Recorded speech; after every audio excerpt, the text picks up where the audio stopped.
ఇనుప ఊపిరితిత్తుల మనిషిగా గుర్తింపు తెచ్చుకున్న 78 ఏళ్ల పాల్ అలెగ్జాండర్ తాజాగా మృతి చెందారు.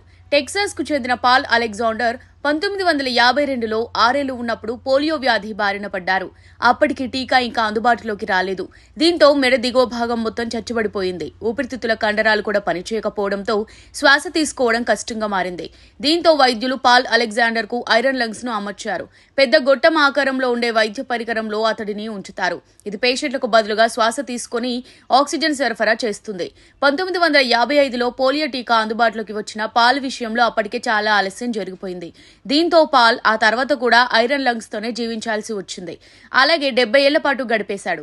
ఒళ్లంతా చచ్చుబడినా కూడా పాల్ అలెగ్జాండర్ జీవించడం విశేషం. అంతేకాదు, న్యాయశాస్త్రంలో పట్టా అందుకున్న పాల్ 3 Minutes for Dog పేరిట తన ఆత్మకథను ప్రచురించారు. పాల్ ను వికలాంగుల హక్కుల కార్యకర్త క్రిస్టోఫర్ అర్మన్ గోఫన్ 2022లో ఇంటర్వ్యూ చేశారు. ఈ వీడియో పాల్ గురించి ప్రపంచానికి మరింత పరిచయం చేసింది. ప్రపంచవ్యాప్తంగా ఎందరినో ప్రభావితం చేసింది. ఎందరికో రోల్ మోడల్ గా నిలిచిన పాల్ మార్చి 12న కన్నుమూశారు.